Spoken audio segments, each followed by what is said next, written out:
de hoy nos ha enseñado que es necesario estar preparados para el cambio. El cambio es movimiento, el movimiento es vida. La vida es la que nos empuja hacia la excelencia. La excelencia en salud al servicio de la comunidad. En el transcurso de 4 décadas, nos hemos consolidado como referente en la prestación de servicios de alta complejidad. Para alcanzar nuestras metas, sustentamos nuestro trabajo en 4 pilares: la excelencia en la atención, la docencia, la investigación e innovación y la responsabilidad social. Como institución hospitalaria, nuestra vocación primordial es satisfacer las necesidades de nuestros usuarios bajo un modelo de atención humanizado, centrado en el paciente. Para hacer más eficiente nuestro compromiso, apostamos por una estrategia que nos permita atender a cada familia, desde cualquier lugar. Por eso implementamos una ruta que nos conduce por el camino de la investigación y la innovación en el campo de la ciencia médica.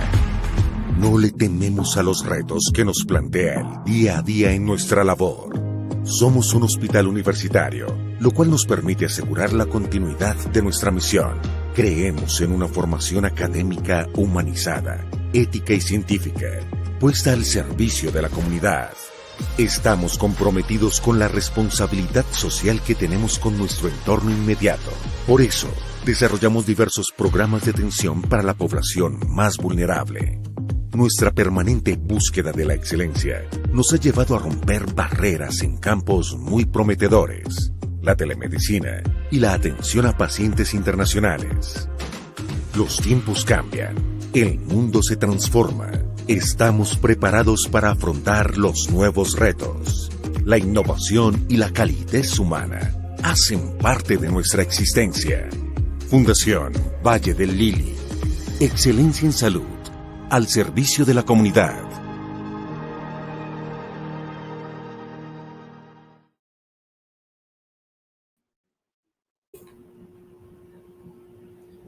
Hola, buenas tardes a todos. Les damos la bienvenida a esta nueva sesión académica de radiología de la Fundación Valle del Lili y la Universidad ICESI.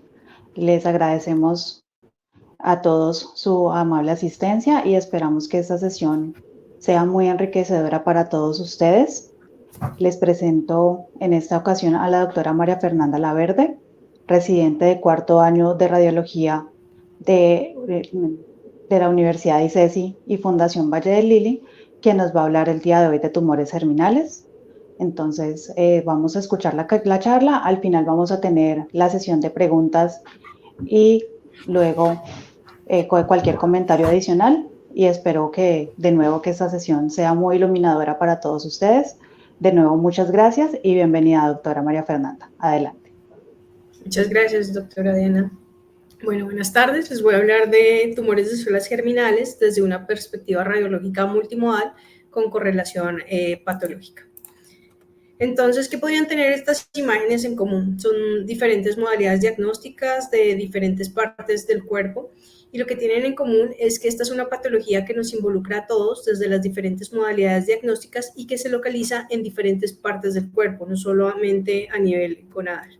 Entonces, para desarrollar esta idea, durante la charla les voy a hablar de algunas generalidades de estos tumores de células germinales. Vamos a revisar unos conceptos clave de embriología que nos permita entender la fisiopatología de estos tumores y les voy a presentar casos clínicos de nuestra institución, algunos de ellos con correlación radiopatológica. Entonces, los tumores de células germinales se originan de células pluripotenciales. Esto hace que tengan una gran variedad histológica. Hasta más o menos un 30% de estos tumores tienen un componente celular mixto. Esto representa no solamente un desafío diagnóstico para los médicos patólogos, sino también para nosotros desde imágenes, porque esto hace que la presentación en imágenes sea mucho más variable y nos pueda confundir con otro tipo de patologías. La incidencia de estos tumores se ha venido duplicando en los últimos años y, como les mencionaba, no solo afecta a las gónadas, sino también hay una localización extragonadal que está explicada básicamente por 2 mecanismos. Uno que puede ser porque sea un compromiso secundario de un tumor gonadal o que haya una falla en la migración en la etapa embrionaria. Entonces, un concepto clave pues, de embriología para que tengamos presente es que alrededor de la segunda semana de gestación estamos con el disco bilaminar que está conformado por hipo y epiblasto. Este epiblasto da origen a las células germinales primitivas, las cuales empiezan a aumentar paulatinamente en número, y hacia la tercera semana de gestación vemos ya la formación del disco trilaminar, es decir, esas tres capas germinales que conocemos, ectodermo, mesodermo y endodermo, que dan origen al resto de los tejidos maduros. Entonces, básicamente, entre la segunda y la quinta semana de gestación tiene importancia o se presenta mejor este proceso. Entonces, en la segunda semana, por el epiblasto, se empiezan a formar estas células germinales primitivas, las cuales paulatinamente empiezan a migrar de manera pasiva hacia el saco vitelino. Hacia la cuarta semana migran hacia el intestino posterior y finalmente a la cresta gonadal alrededor de la quinta semana. Esto se hace a través de un proceso de migración pasiva y un proceso de migración activa. Pero ¿por qué es importante que sepamos esto? Si hay una falla en la migración, lo que se espera es que haya un proceso de apoptosis y que pues ya quede hasta allí. Sin embargo, si la apoptosis también falla, es donde se producen estos tumores de células germinales que, como vemos por este proceso de migración, no solo necesariamente se van a localizar en la gónada, sino en cualquier estructura del cuerpo, especialmente sobre las estructuras de la línea media. Y esta es, digamos, como la fisiopatología de este tipo de tumores. La localización más frecuente va a ser en gónada en los adultos. También podemos ver un importante compromiso del mediastino y de la región retroperitoneal. Y en niños también es mucho más frecuente en gónada, pero también podemos ver un compromiso intracraneal o también en pelvis, que es bastante frecuente, pero como les menciono, puede estar en cualquier parte del cuerpo. ¿Qué tienen estas personas en común? No solamente son deportistas, algunos de ellos muy reconocidos como Armstrong, campeón mundial de ciclismo, sino que adicionalmente estos pacientes, estas personas han tenido tumores de células germinales en testículo. Recordemos que hasta el 95% de los tumores testiculares corresponden a tumores de células germinales, un poco distinto a lo que pasa en el ovario, que aproximadamente un 30% del total de tumores en ovario corresponden a tumores de células germinales. Alrededor de esto hay algunos mitos de los factores de riesgo, mitos o realidades de factores de riesgo. Se considera que la infertilidad es un factor de riesgo asociada y esto se explica porque aproximadamente un 50% de los pacientes que tienen tumores de células germinales en testículo tienen infertilidad. Esto se cree que está asociado con el aumento de los niveles de estrógeno. La alimentación, especialmente los embutidos, tiene un fuerte factor de asociación con el desarrollo de cáncer, no solamente en testículos, sino en otras partes del cuerpo. Y la corrección de la criptorquidia, esto es un poco debatido. Se pensaba que al corregir la criptorquidia, estos pacientes pues también disminuían o desaparecía el riesgo de desarrollo de cáncer testicular. Sin embargo, se ve que aunque el paciente sea llevado a corrección quirúrgica, el riesgo sigue presente. Pero pues como todo en medicina, hasta el 90% de estos pacientes no tiene un factor de riesgo que podamos establecer con claridad. Entonces les voy a presentar casos clínicos de nuestra institución. Lo quise organizar con base en la etiología. Vamos a ver lesiones benignas, vamos a ver lesiones indeterminadas y finalmente vamos a ver ya pues tumores malignos. Entonces vamos a iniciar con la etiología benigna indeterminada. En este caso es una gestante, vemos el útero grávido, vemos el feto en su interior y podemos reconocer esta masa localizada en el anexo izquierdo. Es una masa muy bien definida, de márgenes muy claros y vemos que tiene un marcado componente graso. Vemos esa caída de señal en esta secuencia con saturación grasa. Podemos reconocer también en su interior un nódulo sólido que no solamente tiene un componente graso macroscópico, sino también microscópico, como lo vemos con esta caída de señal en esta secuencia T1 en fase opuesta. Esto es muy característico de un teratoma maduro. Estas lesiones están compuestas por esas tres capas germinales que les hablaba al inicio. Son lesiones que su componente principal es graso. La mayoría de estos tumores son tumores benignos, sin embargo hay un riesgo de transformación maligna, especialmente en gónada, que está alrededor de un 3%, y es el tumor más frecuente que vamos a ver en mujeres jóvenes. El teratoma maduro, en imágenes, lo que vamos a ver es que es una masa muy bien definida, que normalmente mide menos de 10 centímetros. Su componente, como le mencionaba, principalmente es graso, pero también puede tener un componente sólido muy definido en su interior, que tiene tanto componente graso macro como microscópico, que se reconocen como los nódulos de Rokitansky. Esto lo podemos ver con cierta frecuencia, al igual que las calcificaciones, que las podemos ver hasta el 50% de los pacientes y corresponden como a esa formación de pseudodientes. Cuando hacemos la valoración en ecografía, es muy importante que tengamos presente que estos teratomas maduros no deben tener representación en el Doppler color. Diagnósticos diferenciales que debemos tener en cuenta de lesiones intrínsecamente hiperintensas en T1, cuando estamos hablando de la región anexial, deben ser los endometriomas, los cuales se van a ver pues hiperintensos en el T1, pero en el T2 vamos a ver ese signo como ese sombreado, como ese degradé, y en las secuencias con saturación grasa no vamos a ver que hay caída de señal, que sí lo vamos a ver en los teratomas, y adicionalmente van a tener un realce que no es tan significativo, ni son lesiones que presentan restricción en la difusión. Diagnósticos diferenciales adicionales que debemos tener en cuenta: teratomas inmaduros o quistes hemorrágicos. Las complicaciones de estos teratomas maduros, principalmente cuando hablamos en ovarios, puede ser la torsión. Esto es como lo que podemos ver con más frecuencia. Sin embargo, también podemos ver rupturas o sobreinfección. Y como les mencionaba hace un momento, el riesgo de transformación, que está más o menos alrededor de un 3% en gónadas. En los adultos vamos a ver principalmente que esa transformación va a ser a carcinoma de células escamosas, y especialmente lo vamos a ver en mujeres en edad posmenopáusica. Mientras que en niños no es tan frecuente, pero podemos llegar a ver transformaciones malignas a tumores de senos del seno endodérmico. Signos de alarma en imágenes que debemos tener presentes: que sean masas de mayor tamaño, que tengan paredes irregulares, paredes gruesas, que tengan un componente sólido. Son lesiones que son mucho más heterogéneas porque no solamente van a tener grasa, también pueden tener calcio, pueden contener líquido, y pues tienden a invadir las estructuras adyacentes, y en dado caso pues que esté asociado a citis o a signos de carcinomatosis peritoneal, pues claramente no estaríamos frente a un teratoma maduro y debemos pensar pues en riesgo de transformación o en otro tipo de lesiones. En este caso, una paciente adolescente con una gran masa abdominopélvica con un componente mixto, vemos ese extenso componente quístico, pero hacia el margen anteroinferior podemos reconocer este componente sólido heterogéneo con algunas áreas irregulares que son hiperintensas en el T1, las cuales presentan caída de señal, es decir, tienen un componente graso.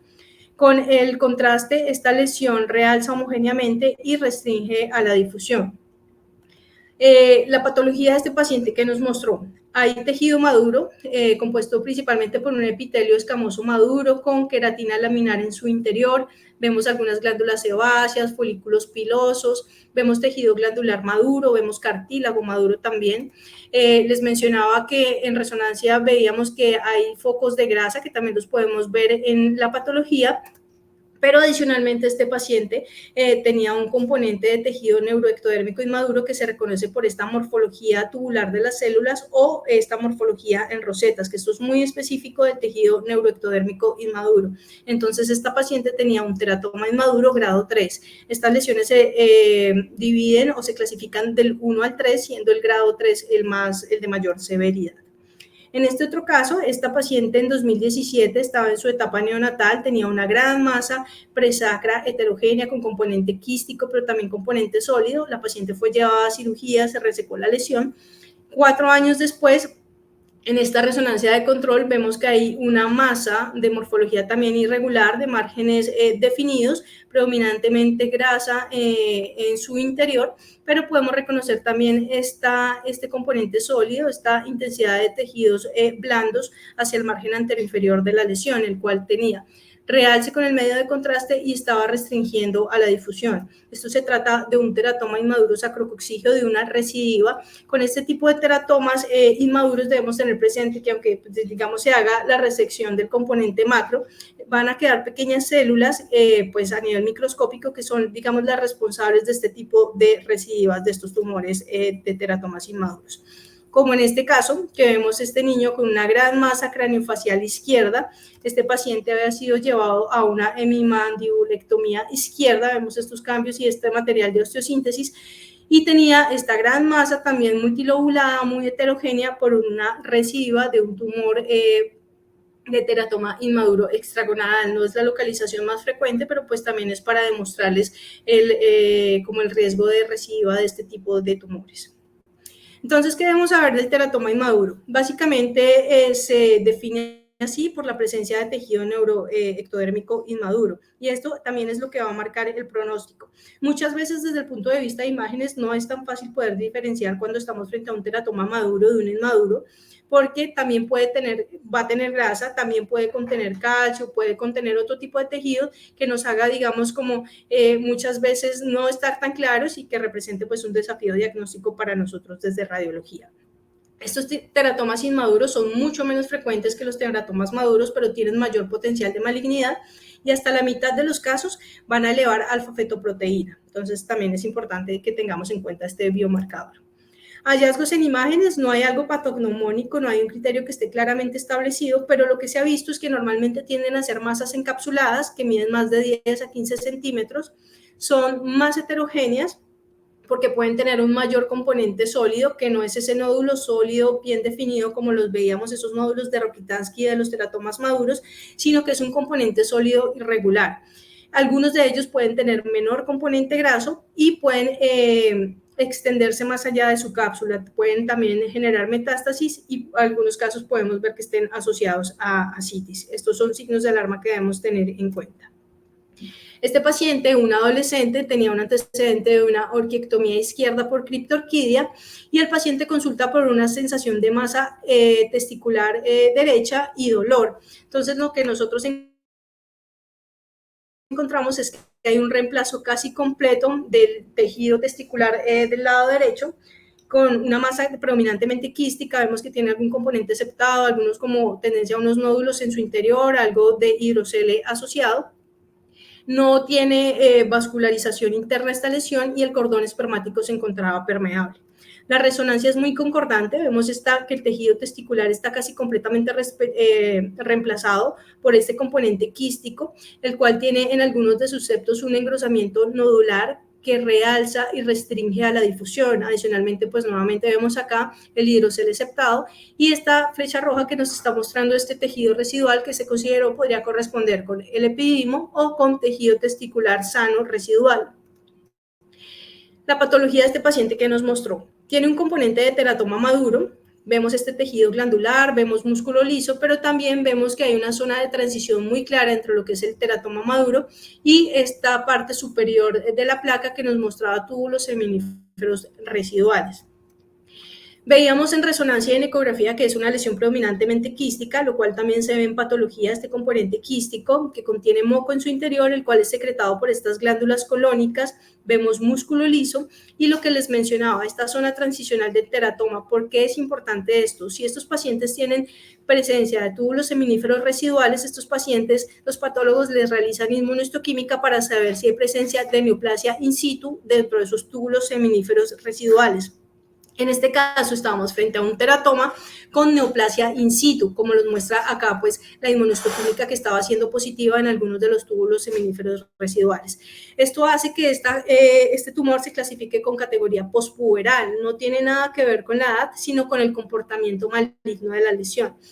Es decir, cuando hablamos de una categoría prepuberal, estamos frente a unos túbulos seminíferos residuales sin presencia de neoplasia, y cuando hablamos de una categoría postpuberal, estamos hablando de unos túbulos seminíferos residuales con presencia de neoplasia. Y esto es importante porque claramente pues va a cambiar no solamente el pronóstico del tratamiento, sino que adicionalmente estos pacientes requieren estudios de extensión. Entonces, hasta este punto ya revisamos las lesiones benignas e indeterminadas. Voy a mostrarles algunos casos de tumores malignos. Vamos a empezar con tumores seminomatosos.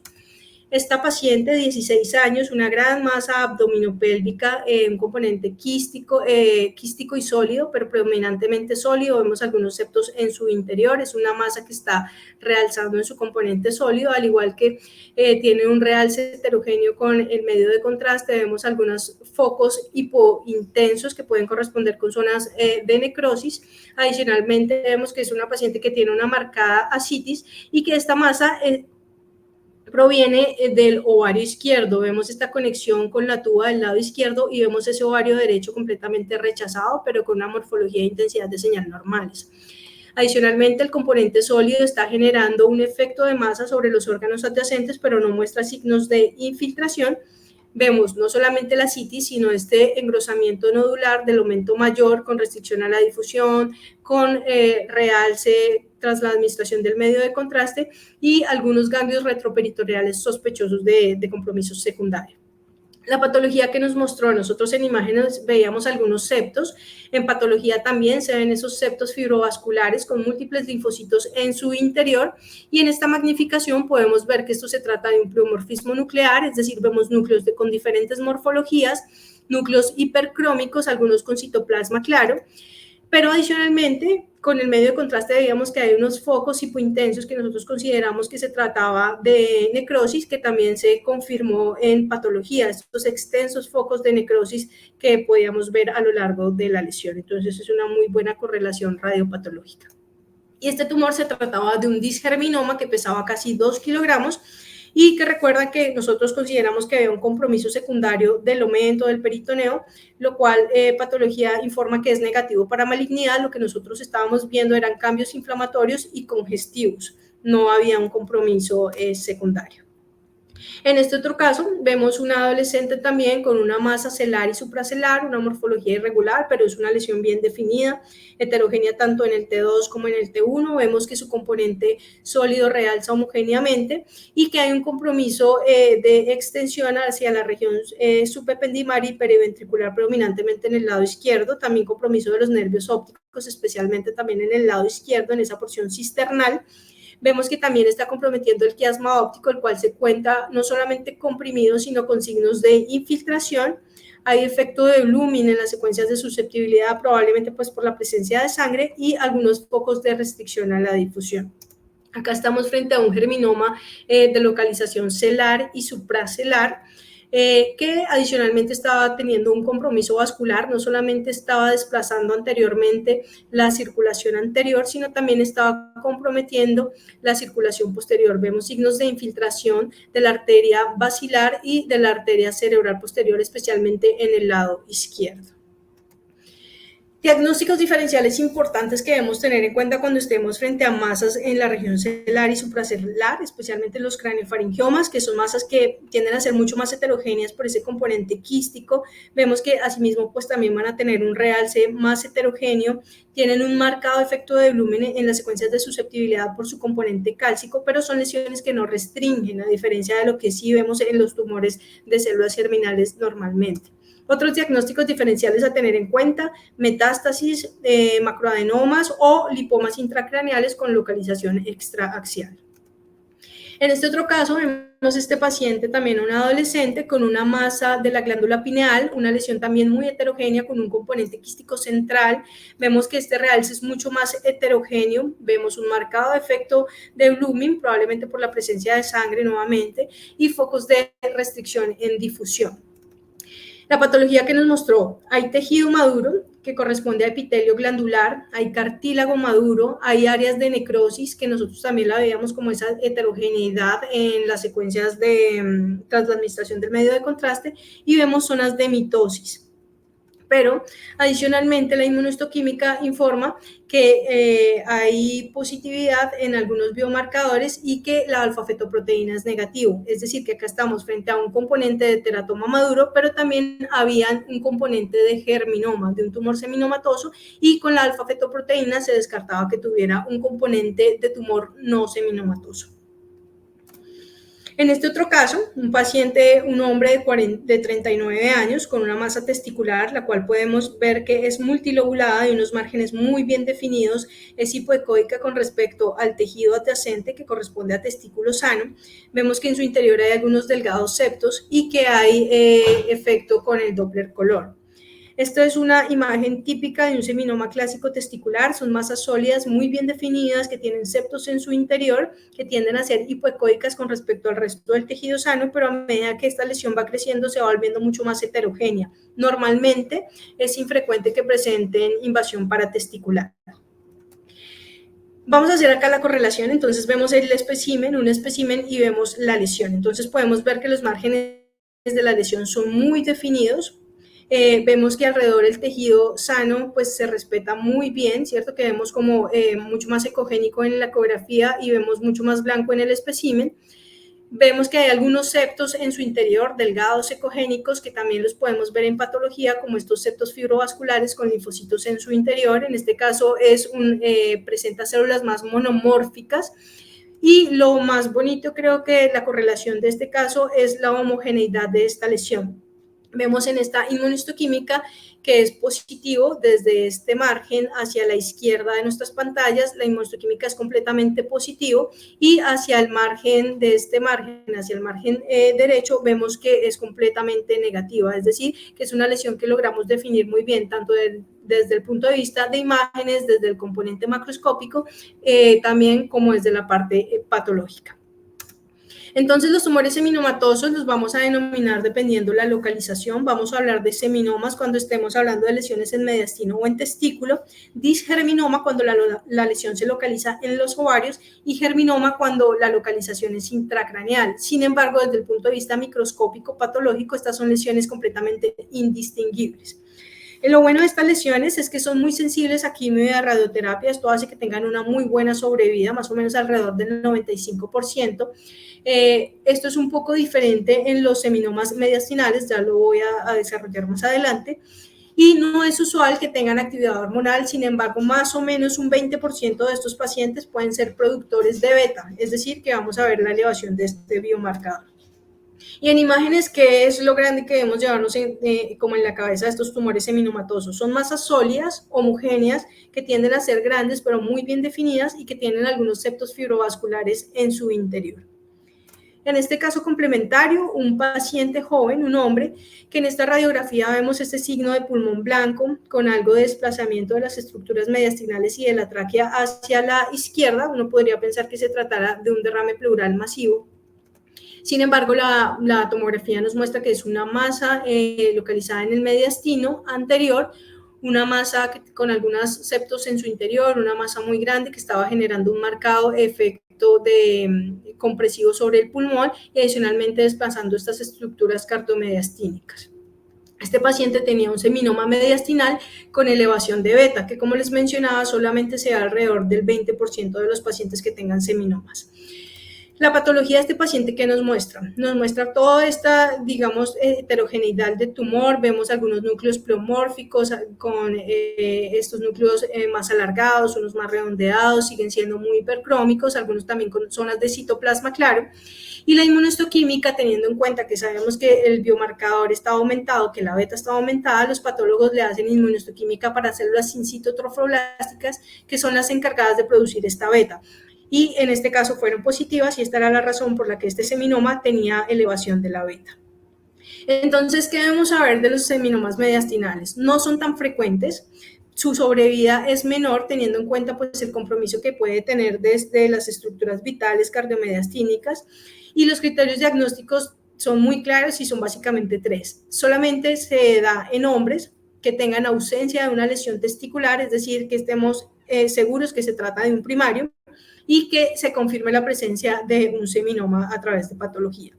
El informe radiológico, pues no solamente debemos ser muy claros en nuestra descripción de la ubicación, la extensión, el compromiso secundario que pueda tener, sino que debemos mencionar si estos pacientes tienen o no complicaciones asociadas, es decir, que tengan un síndrome de vena cava superior por obstrucción, que tengan estenosis bronquiales o que tanto compromiso puedan tener por compresión de los pulmones. Entonces vamos a revisar algunos casos ahora de tumores malignos no seminomatosos. En este caso es un paciente de 20 años que venía con un cuadro de 4 meses de una sensación de masa y dolor testicular que se manejó extrainstitucionalmente como una orquipididimitis, pero el paciente no tenía mucha mejoría clínica. Este paciente tuvo un accidente de tránsito y se hace una tomografía de abdomen y pelvis en el que se ve que hay una gran masa testicular asociada con edema y con estos signos de aumento en la densidad del cordón espermático y de la región inguinal del mismo lado. Entonces, a este paciente se le hacen biomarcadores y se encuentra que tiene elevación de alfa-fetoproteína y de beta. La patología que nos muestra que es un tumor mucho más heterogéneo, vemos algo de epitelio escamoso, pero más heterogéneo, como que pierde esa continuidad característica del epitelio escamoso. En esta magnificación podemos ver que hay un tejido glandular displásico, se pierde esa morfología de ese tejido columnar muy bien definido, sino que acá ya lo vemos mucho más desorganizado. Y adicionalmente la inmunohistoquímica es positiva para carcinoma embrionario, vemos estas membranas tiñendo, es decir, siendo positivas, y también este inmunohistoquímica de Glypican 3 que es específica para tumor de saco vitelino, es decir, que estamos frente a un tumor de células germinales mixto con predominio de carcinoma embrionario. En este otro caso, vemos también un paciente adolescente masculino con una masa en el tercio superior y medio del hemitórax izquierdo, con signos de localización extrapulmonar, especialmente pues nos sugiere que esté localizado en el mediastino anterior. Podemos ver algunos nódulos contralaterales en el pulmón contralateral, y la tomografía nos muestra que hay una masa localizada en el mediastino anterior que está generando un efecto compresivo pues, sobre el pulmón adyacente, está desplazando las estructuras cardiomediastínicas, hay nódulos bilaterales pues, por compromiso secundario tanto del pulmón afectado, del hemitórax afectado como del pulmón contralateral, y vemos signos de compromiso vascular con compromiso de la vena brachiocefálica izquierda y una marcada estenosis del bronquio principal izquierdo también. Esto se trata de un tumor germinal mixto, es un tumor no seminomatoso con predominio de saco vitelino. Este otro paciente, un bebé de 18 meses, tenía una masa inguinal en crecimiento y una alfa-fetoproteína elevada. Le hacemos esta ecografía testicular y consideramos que esta masa está localizada en el testículo izquierdo, que tiene algo de vascularización en su interior. Le hacemos esta resonancia magnética, vemos una masa irregular de márgenes mal definidos, pero identificamos que el testículo y el cordón espermático tienen morfología e intensidad de señal normales, es decir, esta masa no estaba localizada en el testículo, y vemos que pierde plano de clivaje, que muestra signos de infiltración con el cuerpo cavernoso del lado izquierdo del pene, y adicionalmente hay signos de infiltración de la uretra peneana. Esta masa es muy heterogénea, tiene ese realce heterogéneo también con el medio de contraste, restringe con las secuencias de difusión. Esto se trata de un tumor no seminomatoso de saco vitelino puro localizado en el pene. Tanto la localización como que se tratara de un tumor puro es algo que no es tan frecuente, y en este caso en la correlación patológica y de imágenes vemos que hay unas células primitivas grandes, es decir, células que no están completamente maduras, tienen ese componente microquístico que nosotros también podíamos ver en imágenes. Adicionalmente, se reconocen algunos glóbulos dialinos que son los productores de alfa-fetoproteína en este caso, motivo por el cual el paciente tenía la elevación de este biomarcador. Y vemos que este tumor tiene signos de infiltración, no solamente de la uretra peneana, del cuerpo cavernoso, como les mostraba, sino que adicionalmente tiene signos de invasión perineural que se reconoció a través del estudio de patología. Los biomarcadores que nos mostraron que fueron positivos para estos dos biomarcadores, Glypican 3 y alfa-fetoproteína, ambos muy específicos de saco vitelino puro, y el resto de los biomarcadores fueron negativos. Esto nos confirma que se trata de un tumor puro de saco vitelino, que como les mencionaba, pues realmente no es una presentación tan frecuente, ni por el tipo de histología, ni por la localización de este tipo de tumor.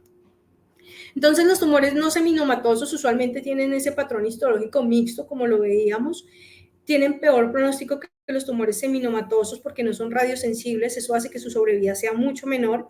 La mayoría de estos tumores producen biomarcadores, especialmente pues, la beta, alfa-fetoproteína, pero también elevación de la deshidrogenasa láctica. Y en imágenes, básicamente lo que debemos tener grande en la cabeza es que son masas irregulares, que tienden a ser mal definidos esos márgenes, son muy heterogéneas porque tienen componente hemorrágico y componente necrótico, y adicionalmente tienden a infiltrar las estructuras adyacentes. Estas son las características claves por imágenes.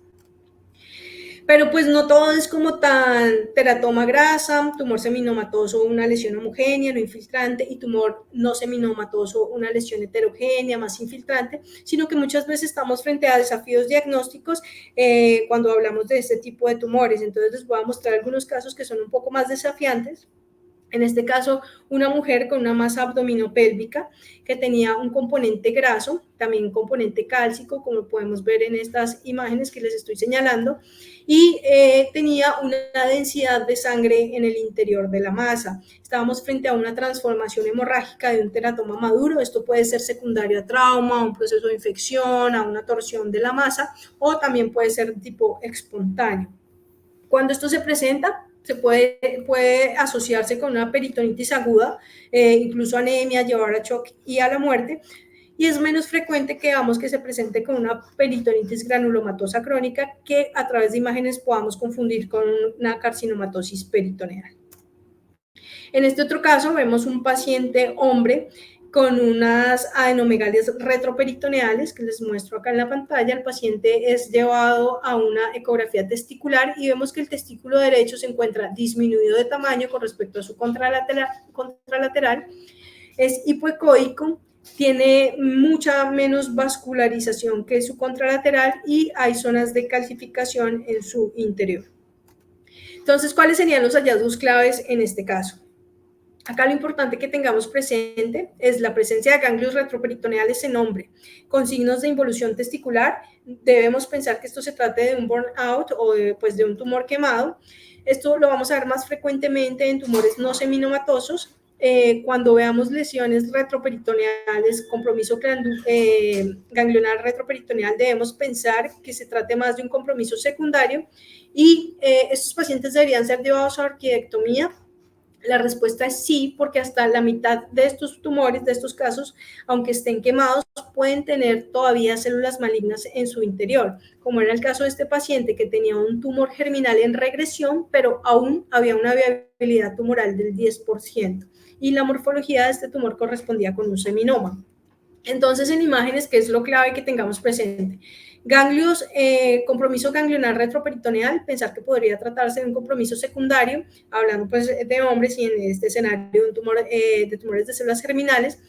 Estos pacientes deben ser llevados a una ecografía testicular y si hay signos de involución testicular, debemos pensar en este diagnóstico. Recordemos que los testículos son órganos hipermetabólicos, es decir, siempre deben tener una buena vascularización y deben ser ecogénicos. No es normal un testículo hipoecogénico.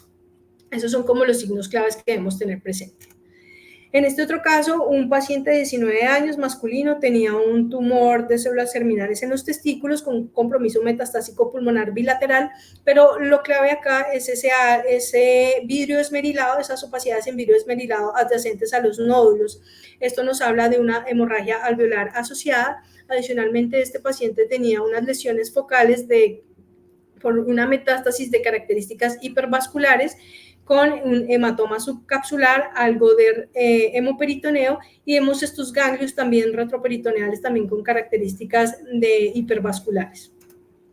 Entonces, este paciente tenía un tumor de células germinales mixto con predominio de coriocarcinoma. Esto estaba explicando la presencia de estas metástasis de características hipervasculares y el aumento de los diferentes biomarcadores. Adicionalmente, en una resonancia de cerebro, vemos que hay lesiones intraxiales de localización córtico-subcortical con algo de edema vasogénico perilesional. Vemos que son intrínsecamente hiperintensas en T1, con representación en las secuencias de susceptibilidad. Esto pues nos habla de unas lesiones hemorrágicas y un realce en anillo, es decir, un compromiso secundario, metástasis hemorrágicas también a nivel intracraneal.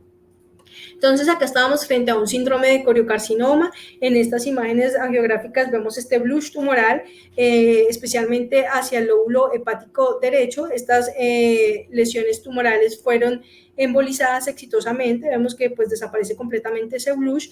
¿Y qué vamos a ver del síndrome de coriocarcinoma? Son metástasis hipervasculares que pueden sangrar, pueden hacer desde sangrados leves hasta incluso hemorragias masivas que pueden generar la muerte. El riesgo de presentar este síndrome especialmente se da al inicio de la quimioterapia o cuando hay una alta carga tumoral, como era el caso de este paciente que les acabo de mostrar, y esto condiciona un peor pronóstico para estos pacientes. Cuando no sabemos qué tipo de tumor o cuál es el primario de estos pacientes, debemos tener en mente también otros diagnósticos diferenciales aparte de tumores de células germinales, como el angiosarcoma, hemangioendoteliomas o pues otro tipo de diagnósticos diferenciales, de tumores, perdón. Este paciente tenía un antecedente de un tumor testicular no seminomatoso. En 2022 tenía este PET, vemos que hay ganglios prominentes, pero no en rango de adenomegalia y no tenían una captación pues, significativa del radiotrazador. 2 años después, posterior al tratamiento, en este PET de control, vemos que ya hay una adenomegalia paraórtica, pero no presenta captación del radiotrazador. ¿Esto por qué pasa? Estos tumores no seminomatosos tienden a tener o muy baja o nula avidez por el radiofármaco. Esto hace que haya una alta tasa de recaídas con PET negativos. Entonces, la recomendación acá en estos casos es hacer seguimiento con una modalidad de imágenes anatómicas, es decir, pues por parte de radiología. Y estos falsos negativos especialmente los vamos a ver cuando las lesiones son menores de 3 centímetros o cuando hay una baja actividad tumoral. Este otro caso, un paciente de 39 años, tenía dolor testicular y sensación de masa. Vemos que ahí el testículo presenta una heterogeneidad, ¿cierto? Adicionalmente vemos que tiene representación en el Doppler. El epididimo se encontraba aumentado de tamaño tanto la cabeza, pero el cuerpo y la cola eran mucho más heterogéneos, no tenían tanta representación en el Doppler color. Este paciente tenía un tumor germinal mixto, no seminomatoso, con compromiso angiolinfático y del epididimo. Recordemos que cuando estamos frente a lesiones testiculares unilaterales, pues lo más frecuente es que podamos tener una etiología inflamatoria infecciosa como orquitis, orquidipimitis, abscesos testiculares, incluso pues etiologías vasculares como estos síndromes de torsión y distorsión. Acá pues claramente es lo importante de saber la clínica del paciente, ver la respuesta al tratamiento, pero no debemos olvidarnos de las masas, porque muchas veces podemos confundir este tipo de lesiones tumorales con patologías inflamatorias e infecciosas. En este caso, un niño de 3 años con una masa en la glándula pineal heterogénea, vemos este componente como microquístico en su interior, en este T2, vemos que no tiene mucho edema vasogénico, realmente no tiene edema vasogénico y hay no hay restricción a la difusión. Entonces acá nosotros pensamos que podríamos estar frente a una lesión tipo tumor papilar. Sin embargo, la patología nos informa que se trata de un tumor no germinomatoso con elevación de alfa-fetoproteína. ¿Qué fue lo desafiante de este caso? Pues que este tumor de células germinales no tenía una restricción a la difusión, que no es lo que realmente uno espera de este tipo de tumores. Entonces, como vemos, esta es una patología que muchas veces es muy desafiante y que se puede, digamos, hacer mimics muchas veces con otro tipo de patologías. En este otro caso, vemos un paciente masculino que tenía un antecedente de un tumor testicular. Este PET previo al tratamiento nos muestra que hay un compromiso secundario en la crura del lado derecho con captación del radiotrazador. 6 meses posterior del tratamiento hay aumento en el tamaño de este compromiso secundario, pero vemos que es un componente más heterogéneo, más microquístico y la captación del radiotrazador disminuyó.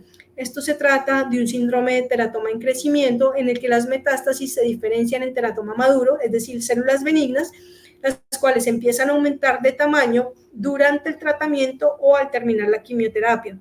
Pero ¿qué es lo clave acá? Los marcadores son negativos y cuando esto se lleva a cirugía, la patología informa pues que se trata de un teratoma maduro. Desde el punto de vista de imágenes, nosotros lo podemos confundir con una falla en el tratamiento o con una recidiva tumoral. La clave es que nosotros podamos tener presente pues esa evolución como microquística que tenga la lesión, no solamente el aumento de su tamaño, sino como ese componente microquístico en el que se transforma, y en el caso pues de contar con un PET, pues vemos que la captación es mucho menor y pues que debe estar acompañado de biomarcadores negativos.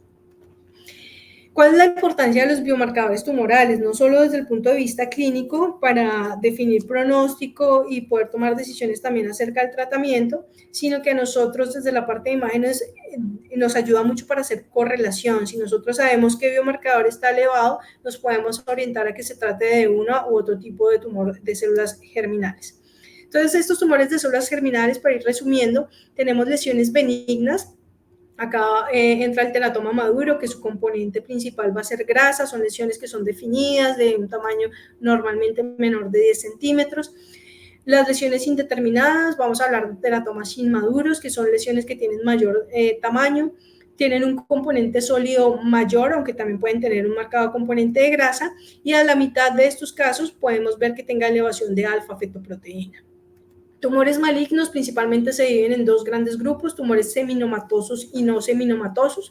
Los tumores seminomatosos, desde el punto de vista microscópico, son indistinguibles, pero para nosotros los vamos a denominar dependiendo de la localización en la que se encuentren. Desde imágenes normalmente vamos a ver que son masas sólidas muy bien definidas, homogéneas, que tienen septos fibrovasculares en su interior y que tienen un tamaño pues significativo. Y hasta el 20% de estos casos pueden elevar beta por la presencia de células in situ trofoblásticas, como les mostraba en el caso del seminoma mediastinal. Mientras que los tumores no seminomatosos normalmente tienden a tener un componente celular mixto. Es infrecuente que encontremos que se trate de un tumor puro, pero pues como les mostraba en el caso del tumor de saco vitelino en pene, pues se puede ver, pero no es lo más frecuente. Las características por imágenes que sean masas heterogéneas, mal definidas, que tengan ese componente hemorrágico, componente necrótico, y adicionalmente pues van a elevar biomarcadores dependiendo del tipo de componente celular que tengan, y también pueden elevar deshidrogenasa láctica.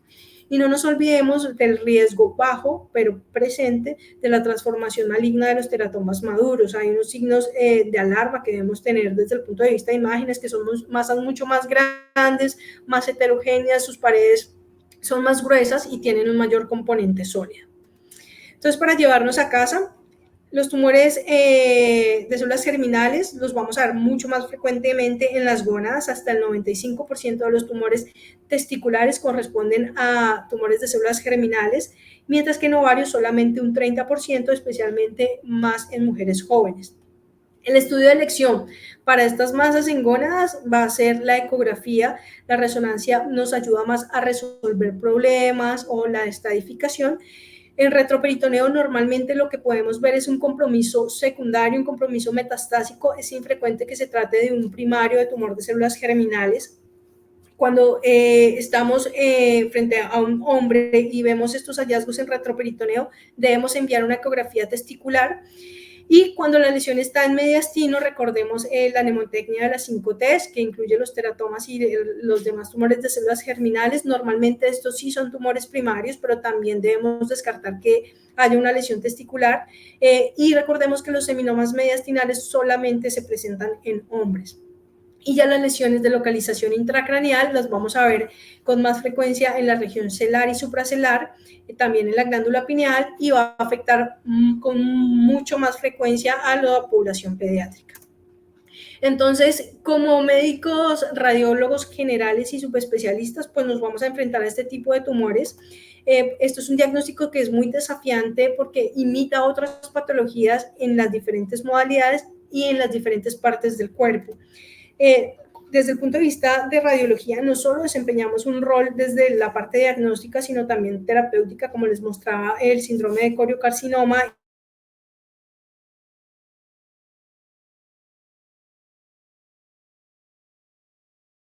y las embolizaciones que se puede hacer desde radiología intervencionista. Y finalmente este es un trabajo muy en equipo con patología. Muchas gracias.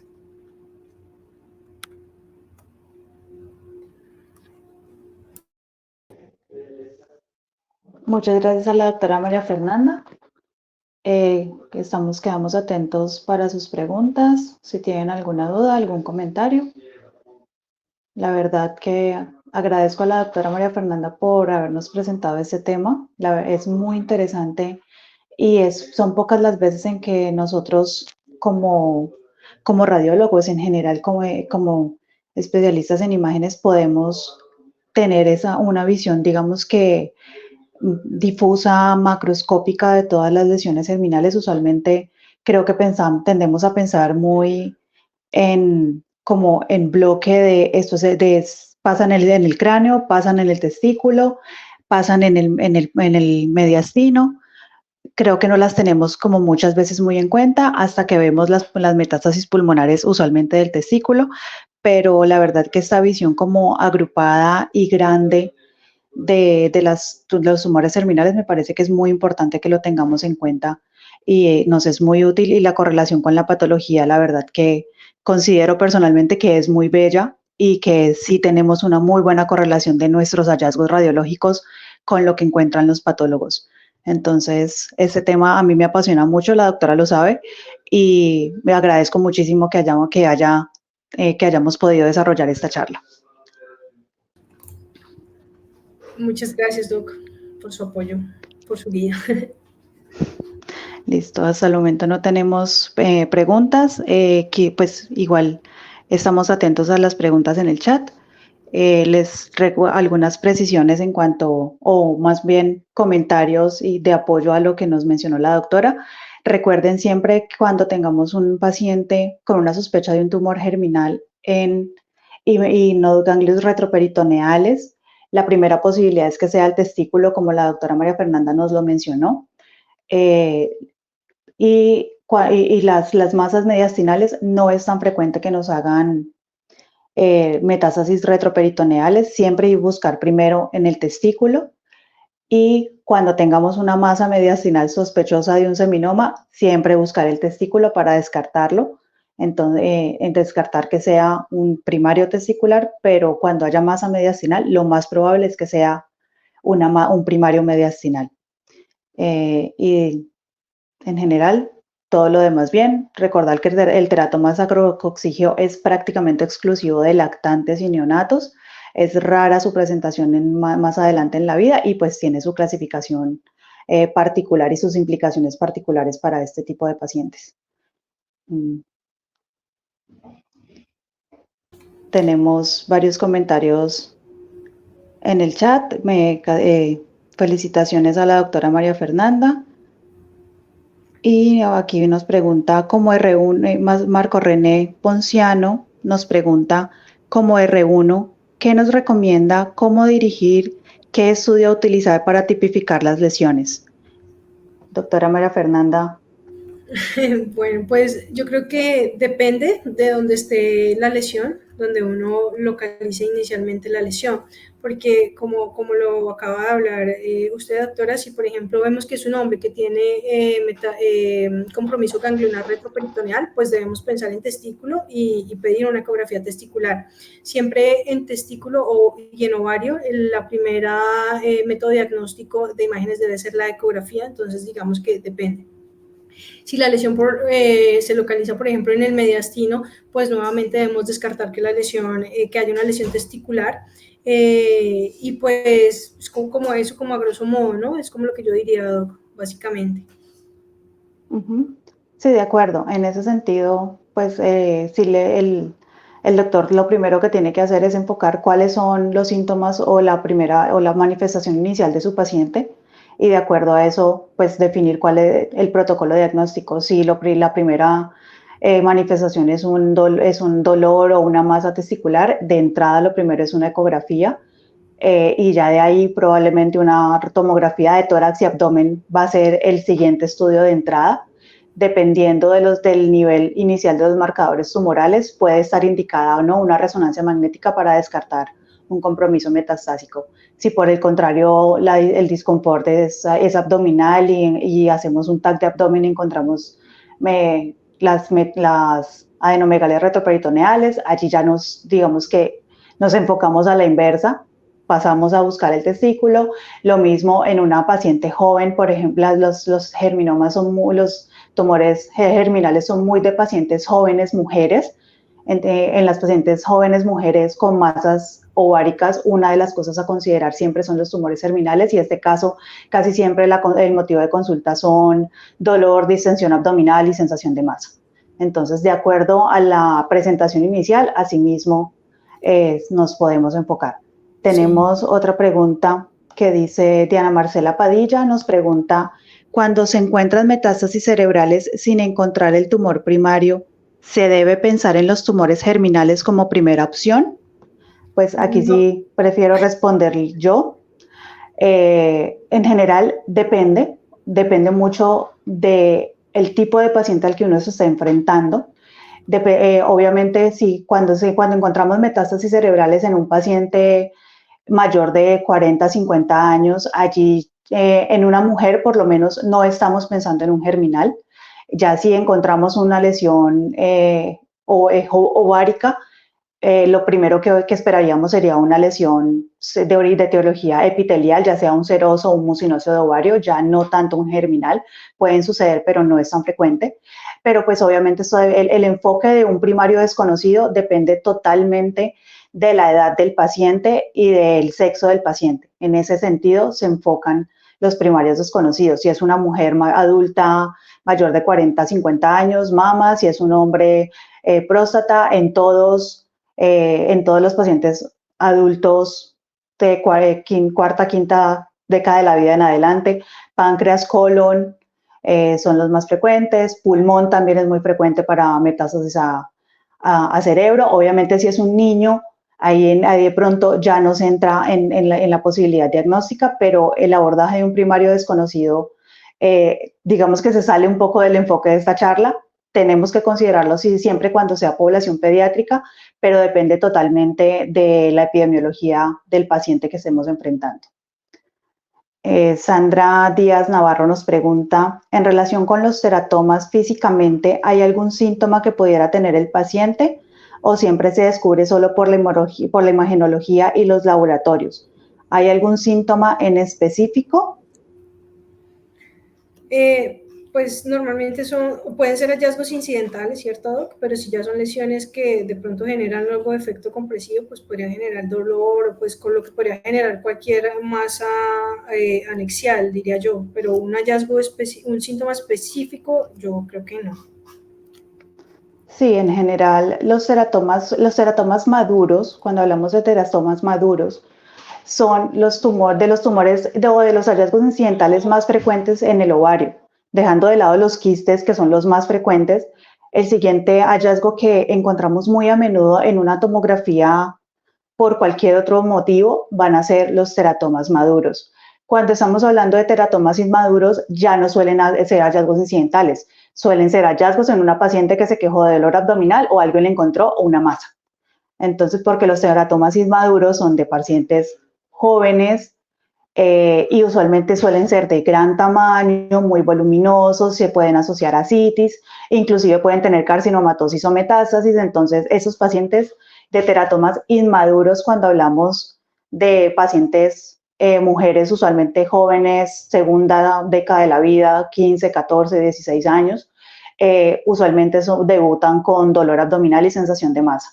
Y ya los teratomas maduros, que sí se pueden dar en cualquier etapa de la vida femenina, suelen ser hallazgos incidentales. Pueden ser también hallazgos en otro estudio, como nos mostraba uno de los primeros casos la doctora María Fernanda, en una paciente con una ecografía obstétrica y una masa, a definir qué hacemos con el embarazo, de qué tipo de masa estamos identificando. Afortunadamente era un teratoma maduro.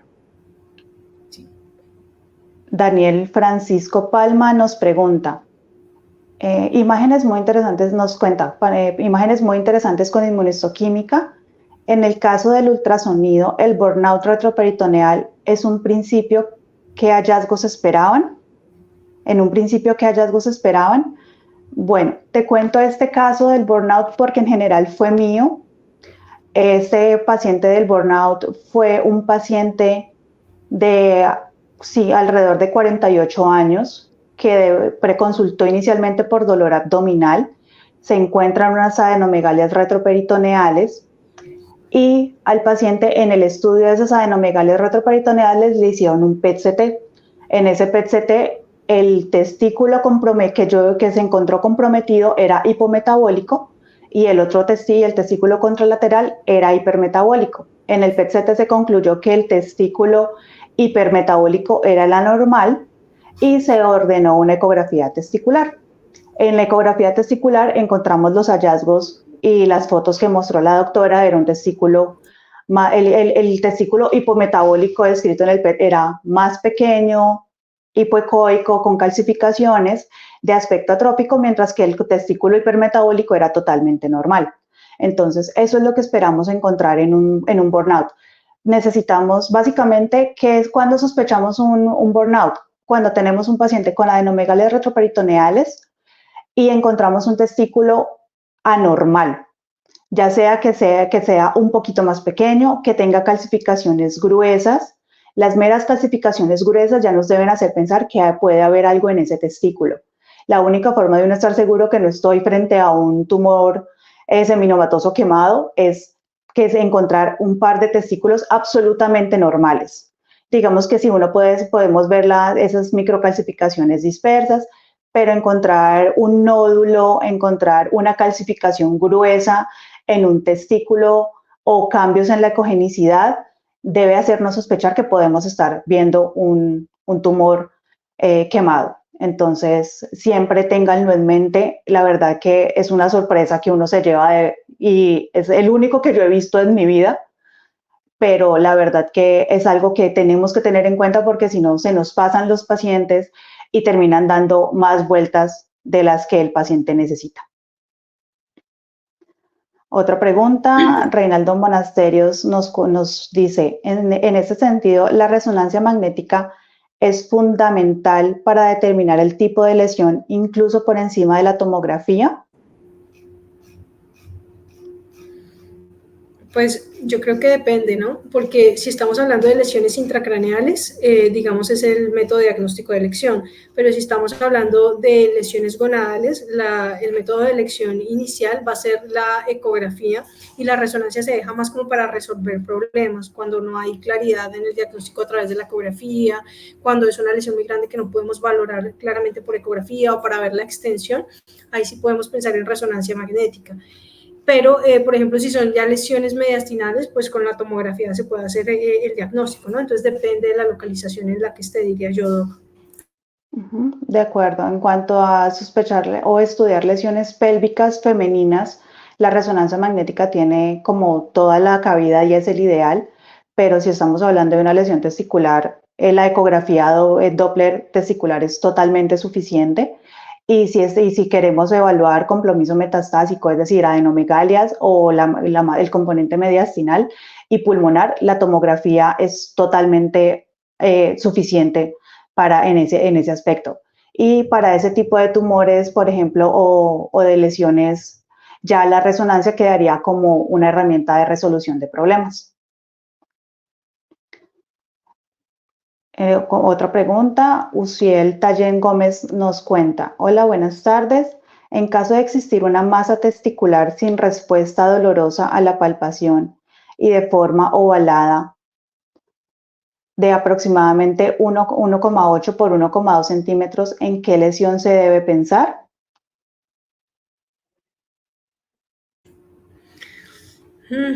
Pues ahí habría que ver si es una lesión, o sea, qué más características tiene esta lesión, si tiene representación en el Doppler, pues digamos que lanzarse uno a decir algo así me parece como un poquito como irresponsable, ¿no? Podría uno pensar se me ocurre un quiste de inclusión o bueno, pues, pero me parece como que me falta más información como para poder decir algo, ¿no?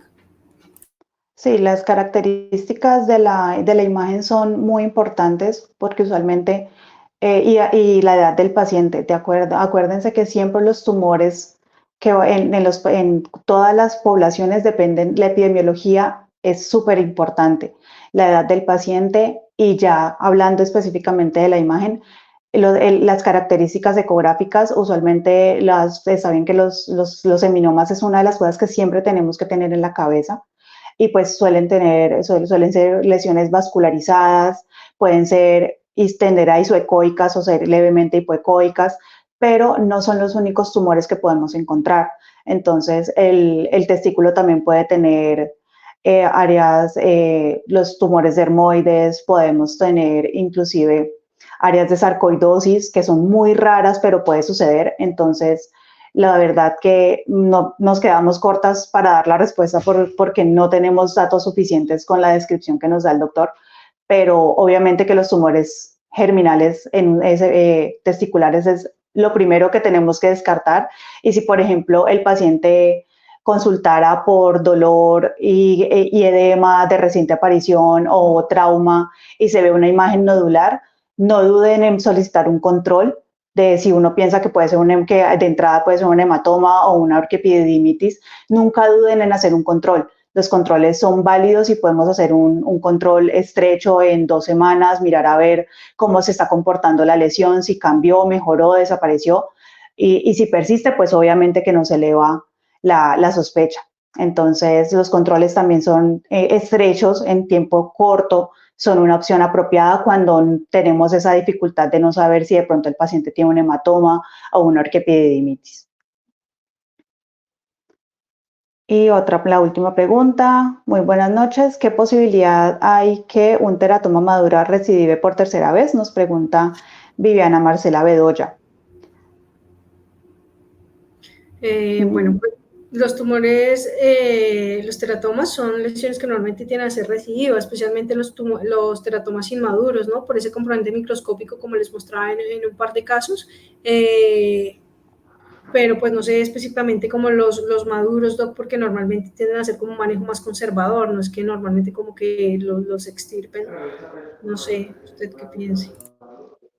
Pues depende de la localización, usualmente, pues de entrada primero, los teratomas maduros cuando son hallazgos incidentales en mujeres no necesariamente se operan, ya obviamente depende del tamaño, de si condicionaron alguna complicación, una torsión o si eran demasiado voluminosos, pero ellos no necesariamente se pueden o es obligatorio resecarlos. Y ya el otro contexto es una paciente que haya tenido un tumor germinal de cualquier otra estirpe que puede asociar áreas de teratoma maduro o, como nos comentaba la doctora María Fernanda, en algún momento del proceso de tratamiento con la quimioterapia o en el seguimiento pueden hacer transformación a teratoma maduro. No sé específicamente en qué contexto estamos como manejando esta pregunta, pero digamos que en teoría sí podrían recidivar y sobre todo teniendo en cuenta que en el último escenario, en cuando hablamos de transformación a teratoma en un paciente en tratamiento quimioterápico, estos componentes de teratoma responden muy mal a la quimioterapia, no suelen tener muy buena respuesta, entonces por eso su tratamiento es quirúrgico. Pero en cuanto a lesiones como hallazgos incidentales en una mujer sin ninguna otra característica, no estoy muy al tanto de qué tan a menudo puedan recidivar esas lesiones. Ahí sí me disculpo, no tengo ese dato a mano. Listo, esas eran todas las preguntas. Y pues ya son las 7:03. Queremos agradecer nuevamente a todos ustedes por su asistencia. Esperamos que esta sesión haya sido muy enriquecedora para todos ustedes, de la misma forma en que ha sido para nosotros este proceso del diseño de la charla por parte de la doctora María Fernanda. Gracias a todos infinitas por su atención y esperamos verlos de regreso en una próxima ocasión. Muchas gracias, doctora, por su compañía, por su apoyo, por su orientación durante esta actividad. Listo. Gracias, damos a todos por